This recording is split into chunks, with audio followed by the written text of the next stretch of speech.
Hello, listeners. Normally, I would say welcome to 13 Cards Subject to Change, but instead, welcome to a new sort of idea from 13 Cards Entertainment, LLC pending. So we have been talking to a lot of people about expanding our horizons in the world of podcasting and just content in general. So today I have on someone you've heard before on 13 Cards Subject to Change, but this is going to be his future show. So over to sports with Willie Laudenbach. Hey, Zach, happy to be back. You know, it's been a couple of months, but a couple of years, I don't know.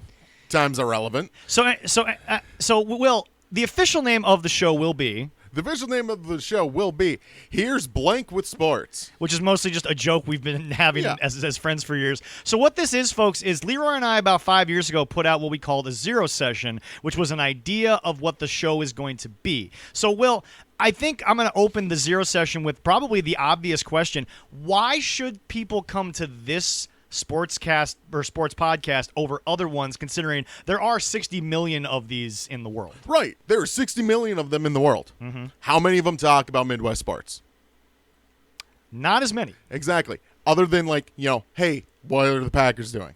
Or, hey, what are, you know, bigger brands, essentially. Bigger brands, yeah. Yeah. So, you know, like you'll occasionally get like some Twins news in there, some Vikings news, but there's never a focus on it unless they're doing well. But then it's, well, why are they doing well? It's not, hey, the Vikings are doing well because the Vikings are playing well. It's, no, most of the time from the, I would say, the global sports media. And that's fair. So it's the Vikings are doing well because the other teams are doing bad. Fair enough. So can people expect sort of an overall news feel to it also, just like in general sports? So that's the thing, is I kind of haven't decided what I want to do with that aspect. Which of is it. fine. Like, you know, yeah. I kind of want to be like, hey, you know, hey, here's Royce Lewis, here's what he's hitting right now, all that stuff. Sure, yeah. You know, but also I want to dive deep into subjects, you know, like, hey, why could the Vikings be the potential black sheep of the NFC? Like, yeah, I think that, you know, the Caleb Williams experiment in Chicago is going to doom and fail. Okay. And I feel like under Sam Darnold, because let's be honest, mister, I can put on 3 games so the Jets avoid getting Trevor Lawrence and be the goddamn best quarterback QBR-wise. Jesse has been trying to push that narrative on our show for a very long time. Oh, yeah. But, you know, stuff like that. Okay. You know. All right. The best way I want to describe it is I want to do Pat McAfee, but Midwest Pat McAfee. Even though he's from Indiana. But is Indiana really the Midwest? I mean that's fair. That's fair. Yeah. I'm getting a hand cue from my producer here that maybe. But anyway, so okay, all right. So basically, do you have an idea of how long you want to make these? I mean, like, what can people expect coming from that? Because obviously, you know, 13 Cards for us evolved from what was supposed to be a 90-minute idea into, all right, opinion-based stuff doesn't work on a 90-minute scale. Right, and that's the thing. It's like I do want to try and keep it focused. But as you know, especially with Minnesota, because we do have all 5 sports. Yeah. You know, baseball, football, basketball, hockey, soccer, the Lynx, and the greatest sports franchise in Minnesota history. And since this is a Midwest podcast, it will be referred to as soccer. Yes. Okay. Yes. Not football and American football. Football and soccer. I'm sorry. I'm sorry for all the people who are going to get mad at me and be like, no, you need to call it football. I'm from the Midwest. Nope. Okay, so basically, I guess I want to rattle a few quick things off because I think we have a little more time here on that Zero Session. I guess so. Just so people know, Will's original idea was to sort of have me on here for a little bit, just to sort of have a little back and forth until he can come up with a little more of a platform, and then he can take it on more of the hosting duties. So the first few episodes, I might be here sort of taking on the role of, like, just sort of, you know, keeping whatever format Will comes up with going, but Will will eventually move into that role. So I guess for some people that are looking for content of what could happen, I'm going to rattle off some quick Midwest style things to you, and I want to see sort of like, you know, what people can expect from you doing those types of things. Right. So I guess my question to you is, and we're just going to start with it. So this is something you can choose to expand on in a future episode, but like it's most recent, and Leroy and I in our Zero Session kind of did a little bit of WrestleMania because it had just happened. So the biggest news in Minnesota sports is twofold right now. One is more of a local, which is Joe Mauer being a first ballot Hall of Famer. And Oh, yeah. and second is Anthony Edwards' adoptive Minnesota son is in the Olympics, which is kind of a big deal when you look at how Yeah. stacked the Olympic team is. So we'll start there. Your thoughts on Anthony Edwards and the fact that people are really probably looking at him to be a big part of the Olympic run. Yeah. Yeah. And that's the thing. His game, it just transcends like where he is as a player. Like 22? Yeah, he's 22. Like he is the way he commands the ball, the way he, he's not selfish like Kobe was when Kobe was younger. You know, he's got that energy, that drive that everyone just pulls to him, and you can see that. Yeah.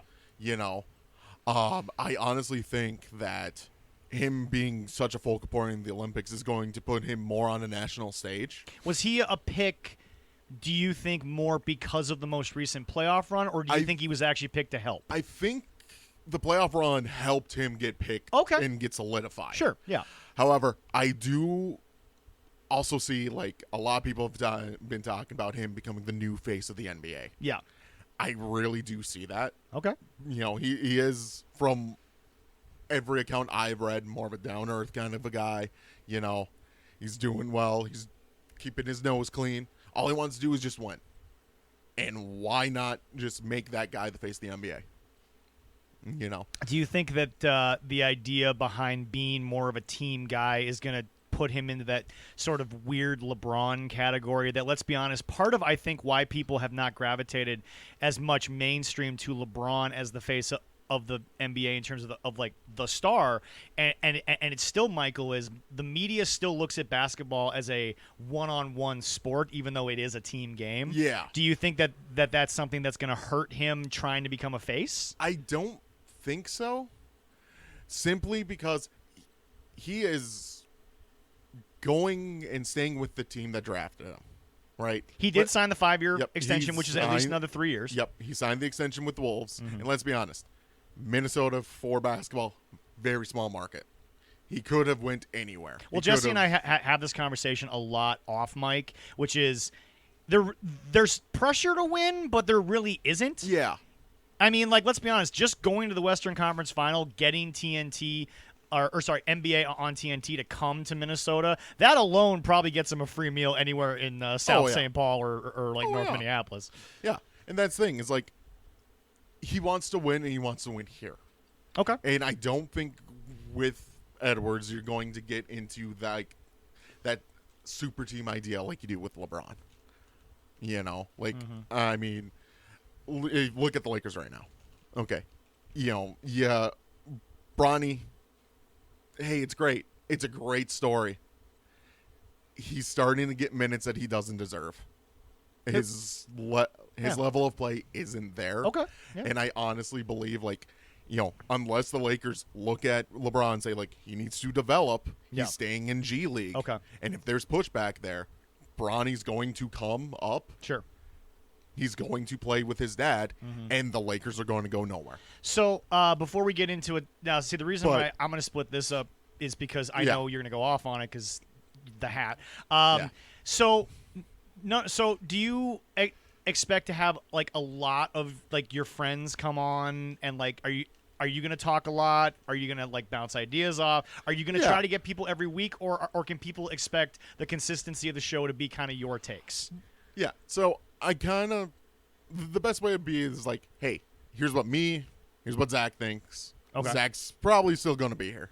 Let's be honest, you're going to be. Fair enough. You know. Yeah. But when it comes to, like, hockey time, you know, one of my best friends, Tony, and another good friend of mine, Patrick, they love hockey. They can talk hockey all day. As a Minnesota boy, I'm ashamed to admit it, I don't know jack about hockey. I can maybe name 3 hockey players on the Wild right now, and that's fair. and all of them are Russian. Well, Russians make good hockey players. Yeah. All right, now we're going to get to what people can expect. Yeah. You love the Twins. I love the Twins. I am a diehard Twins fan. In an abusive relationship with the Twins I'm fans. in a very abusive Before we relationship. get to the topic that I previewed, how do you feel about the Pohlads? Yeah, so I don't know if if any of you guys had heard, but this is coming from the rumor mill from The Athletic. The Pohlads want to dump salary, so we're looking at trading, guys like Correa and Buxton and Kepler. Because we got all these young guys up. And not the person you want in Killaroff. Yeah, and we're not trying to kill her off for whatever reason because he's probably still cheap because he hasn't played a full season ever. Yeah, I hate the Twins. I don't hate the Twins. I don't hate the team. I love the team. They're my team. Ask me about the 2004 Minnesota Twins, Zach. You'll know that I think I love them more than anything else in this world. Pretty close, actually. Yeah. I've heard you talk more fondly about them than your own dead dad. Yeah, that is fair. And my dad also would love that team and also hate just how badly they fell apart. Because I'm sorry, that was like you could talk about Target Field being the home that Mauer built. Yeah. It was the stadium that Mauer built. It was kind of designed for Mauer to be for his dimensions and everything. Let's be real. And now that we get into that, we asked about it. So first ballot Hall of Famer without a ring, without any real playoff success. Yeah. Was this one of those first ballot Hall of Famers where they were like, not only did he already have Hall of Fame stats, but they're accepting that injury took away what was already basically going to be one of the greatest hitters of all time? Oh, yeah. Oh, 100%. I do think that, the baseball writers of America love the hometown kid. They always have. Sometimes to the detriment of the Yankees people that Jesse always loves. 100%. But, that's a whole nother story. But, you look at Mauer, and you do look and go, if he doesn't start dealing with the concussion injuries, he catches at least another 2 years. Okay. His back probably wasn't going to be able to sustain it the entirety of his career just with how tall he was. I will give you that caveat. People forget, and I mean, Jesse will probably come on the show and confirm to you, Yogi Berra wasn't exactly the tallest human being in the world, but that guy could hit, catch, and do the whole 9 yards. Yeah. But, Mauer was one of those guys where you're like, why are you not playing basketball? Yeah. Mauer was 6'3", built like a brick shit house. Yeah. Prettiest swing you ever did see. Oh, God. It was so pure. There was nothing more pure about that swing. That is the swing that every Minnesota kid has tried to emulate since. And we've talked about before about how you've been on, look at the at-bats, look at the batting average before the concussions, look at how many games the concussions took away. Yep. If he stays on that trajectory and just bloops, actually, he wasn't much of a singles guy, but a lot of doubles. Yeah. There was power, but he didn't lift the ball. Yeah. Yeah, and that was the thing is, he was playing before launch angles really took hold. Sure. But he was just a fundamentals guy. Could have beat the shift without even trying. Yep. And that's the thing is baseball's gone away from that. He was an opposite field hitter. Yep, he's an opposite field hitter. He could smack the ball anywhere he needed to at the right time he needed to. And that is the power of Mauer. And basically, as you've put it, you want to give a guy like that no third baseman, he's going to say thank you all day. Let me have another. Yeah, exactly. And, and the thing is you look at his career, like I said, he probably would have ended up playing first his twilight years. Okay. In the last 2 years, just because the back strain really. Because how big was to be a thing? Molina? Molina. He was only 5'10". I think. Yanni. I think maybe 6 foot at most. You go ahead and keep talking about Mauer. I'll look up Yachty for you. But with Mauer, he's 6'3", 245 pretty much his entire career. Getting down in that position, and he never did the one-legged position. He was your prototypical catcher, and that's what he felt most comfortable with. He was 5'11", Yachty was. Yanni was 5'11", yeah. That's another, 4 or 5 inches on Sure, him. yeah. And a lot of people don't see it that way, but yeah, I understand, the back strain and everything. I'm 6'5", I bend down for half hour, I'm dying. He did it for a full entire baseball game, almost 180 games a year. Granted, it's 162, but, I'm counting the few playoff berths that they squandered. I blame Nick Punto. Lot of rants going to come on this show, aren't they, there's Willie? going to be a lot of rants about that. Fair warning to people. 04-05 team. Fair warning to people. There will be times where Willie will get caught in 1938 National League talk, and I'm not even joking. That'll be the year that he starts talking about. Well, you see, here's the thing with the National League. The National League should just never have adopted the designated hitter. Keep it separate. Okay, that is one of the things that has fundamentally ruined baseball. Also, the automatic runner on second every time. I absolutely hate that. Mm-hmm. There should never be an automatic runner until you start getting into. I would say you give them 3 innings, 3 innings of pure uncontested baseball. Then in the 13th inning, if nothing's happened, then you throw the runner on. Okay, so let me toss one more question at you before we get you out of here, because I think this would be a question you can go at for a few minutes, Oh, yeah. and I think people would really like to hear a big take on this. How does one fix baseball in an era where, let's be honest, sports are about TV ratings? Yeah. I think it starts at the top. Okay. And works way down. The consistency with umpiring. That's got to be addressed. I am for robo-umps, but I am also scared of robo-umps because I feel like the league is going to become way too reliant on them right away. Home runs are great. The 2018 Bomba squad. Most home runs ever by a club. Didn't amount to anything come playoff time. Small ball still works. Small ball still works. I also don't like how they keep constantly talking about like lowering the pitcher's mound, raising the pitcher's mound, making it harder to pitch. How about instead of making it harder for the pitchers to pitch, you tell the batters to stop swinging at garbage? So Like basically, all these teams are investing in home run hitters. in home run hitters. And then you get a small ball guy like Willie Castro right now. He's a small ball guy. He's lighting it up. Nobody knows how to pitch to him. He went 4 for 4 today. And all he did was single here, double there, couple more singles. Well, you've been on this topic even longer than I have, and I brought it up a couple of times on the other show, which is ultimately this is probably the 5 to 10 year mark of a small ball team could probably swoop in and grab a World Series or two. Well, look at what the Braves did. The Braves, small market, had, a couple big name guys. Everybody knew Freddie Freeman. Everybody loved Freddie Freeman. They immediately won. They swooped in. They were looking at being sellers by the All-Star break, started winning games, and just kept that momentum. And it shocked everybody. And now, they won the World Series. They got all new media rights. Everyone's looking at them. Look what happened. They really can't do anything because they went big. Now, a lot of purists will argue this point, but you've kind of been on the fence about there is a way to integrate it. Oh, yeah. Are the Savannah Bananas ruining baseball? No, absolutely not. Look, I love the Bananas.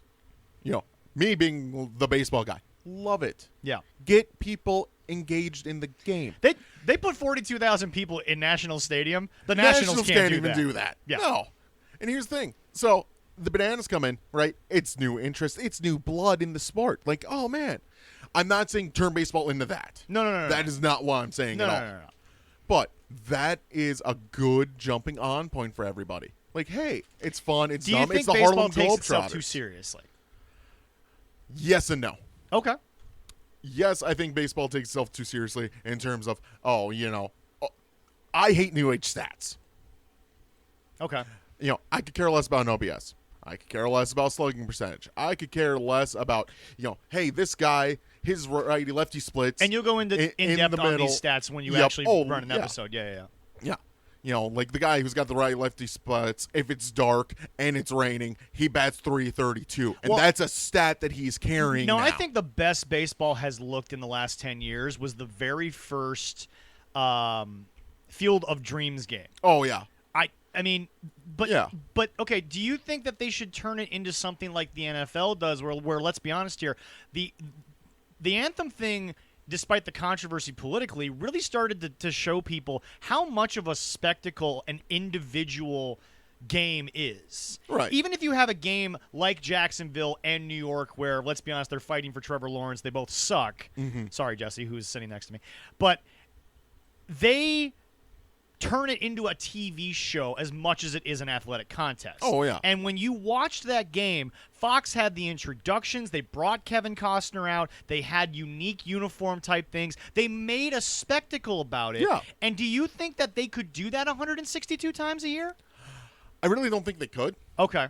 I also think they need to stop going back that well.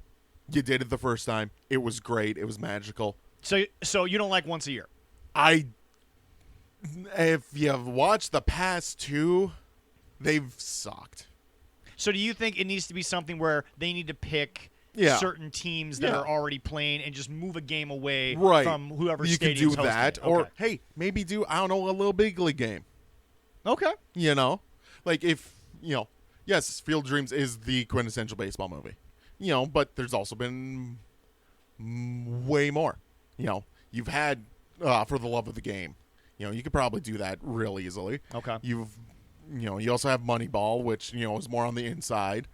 Hey, maybe make a game where yes, you got the game on one side, but then you're following all the inside guys for a game. We'll show them hey, this is why we have 14 coaches. You've been to live baseball before. Oh yeah. You know both minor league, summer league, northern league, major league, what happens in between innings, during innings around the stadium. Do you think they need to focus more on what the entertainment aspect of the franchise is doing during their game? Can they integrate that into the live sports side of it? I would say it is hard. It is hard to integrate that into the actual play. Okay. Because then you start running that risk of, okay, hey, is all of a sudden, so-and-so not hitting right today because, oh, hey, we're playing off oh, yeah, he was the first guy in our franchise to hit back-to-back ninth inning shots to win us a game. And now he's going 0 for 4, and it's the ninth, and he cranks one. That I think, would cheapen it. Okay. However, bring back more fan interaction. Baseball to me is the quintessential summer sport. You go out, you go with your friends, you go with your folks. You sit down, you grab a hot dog, you grab a beer. There's nothing more magical to being at the ballpark. You spend your entire paycheck. You do spend your entire paycheck, but that's all sports right now. But that's the thing. Is you can just go out and just do that. A kid's first trip at the ballpark. He's got his glove. He's got his hat. He's got the sunglasses on. He's running around. He's hoping to catch a foul ball. All that. That is what baseball is. Baseball is romantic. However, I do want to say, as much as I love baseball, I will talk about all sports. Baseball is just my favorite sport. Yeah. And if I could make some changes, I would maybe instead of 162, you start looking at 131. Cut off a whole 2 weeks, basically, yeah. Cut off a month. Okay.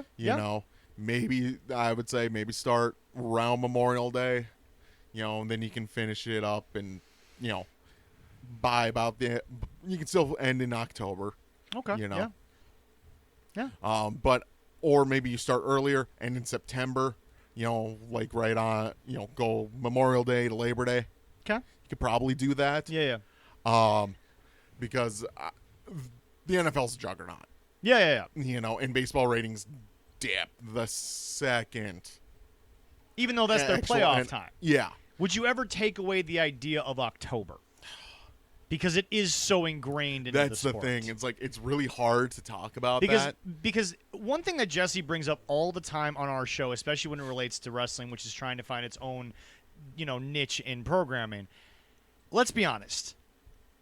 There is a game of two teams with 4 wins, and it's the last 2 weeks of the season in the NFL. Yeah. The game's still doing $6 million in ratings. It's not even a question. Yeah. Well, and that's the thing is baseball messed up. Okay. Big time. When they signed All In on regional sports networks. Your Fox Sports is your what's the one in New York? Is that Yes, Jesse? Yeah, it's Yes in New York. Yeah. Baseball signed all these deals with all that. And then, But how are the Steinbrenners supposed to make every other team pay for themselves? Yeah, I'm joking, although it's real. Anyway, fair enough. So basically, but that's the thing. Yeah. Baseball gets away from the local. Okay. And you can argue hey, the Yankees should be primetime on Fox. I'm not disagreeing. Mm-hmm. You know, your big market teams should be on your big market. Yeah. But you can still give everybody, you know, the nice idea of, hey, I can turn on, you know, Fox 9 in the cities. I can turn on Sure. Fox 21 in Duluth, you know, and watch the Twins. Well, so that's basically an idea of what a segment would look like with you there. But so basically, I just want to give you about 2 minutes here, dead air for me. What is your final pitch for why you think this will be a nice, not weekly thing for you, at least not right now. Yeah. But like, you know, like, so like, you're not just going to put out shows when big sporting events happen. You're going to kind of come on, have some shows where you're just kind of talking old school stuff like that. Yeah. But like, so yeah, okay. So this is basically 2 minutes of dead air for you. Go ahead. Yeah. So I'm going to freeze up for a quick second while I think my thoughts, because that's just who I am as a person. But no, everyone has a niche. My niche is baseball, you know, and you know, there are a million other sports podcasters out there. There's a million podcasts about everything. Here's the thing. I feel like I'm the guy that can, you know, be the voice for the Midwest and also be the guy who wants to talk about all sports. I don't want to just talk about big market teams because that's going to get me clicks. I don't want to talk about, you know, what the Yankees are doing for 45 minutes and then what the Lakers are doing for another 45, and then what Dallas is doing, you know, if they're going to pay Prescott or not, although that is something to mention, you know. But I want to focus on our sports, the sports of the North, you know, the hockey, the basketball, you know, all that stuff. You know, hey, remember, when the Bucks won it, no one expected the Bucks to win it, and then everyone started talking about the Bucks, and now they can't live up to expectations. You don't hear about Giannis, you know. He might still crack some top 10 lists, but you don't hear about him anymore because, well, they couldn't keep it going, and that's okay.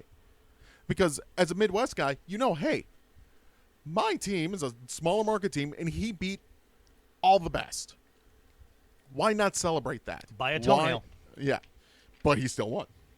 You know, it's okay to celebrate. I'm not the biggest Kevin Durant fan, so I mean, like the toenail joke's just funny. Fair enough, but it's okay to relish in, I'm not saying relish in mediocrity. Trust me, I have got days upon days of material about why the Pohlads need to sell the Twins.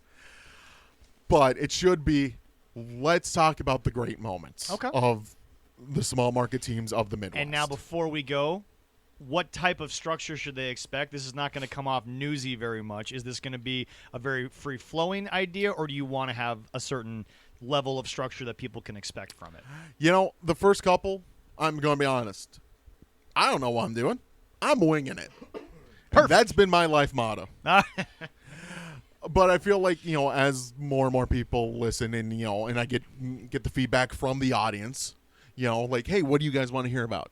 You know, what do you guys expect from me? You know, I can incorporate all that. And that's why I want to incorporate.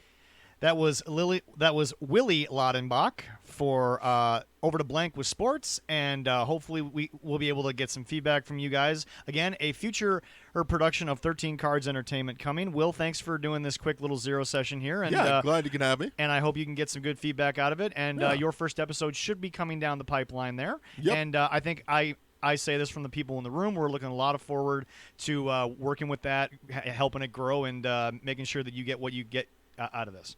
Yeah. So I appreciate you coming on. And here I for that short appreciate thing. you letting me come on and do my sales pitch. There we go. Thank you all very much. And like I said, please like and subscribe to our YouTube where this will be posted. Please comment down for Willie to see. He'll be checking those things out. And like I said, look forward to other future things coming for 13 Cards Entertainment from Leroy, Jesse, and myself. And now, Willie as well. Thank you all very much, and we will talk to you guys all next time. See ya. Bye-bye.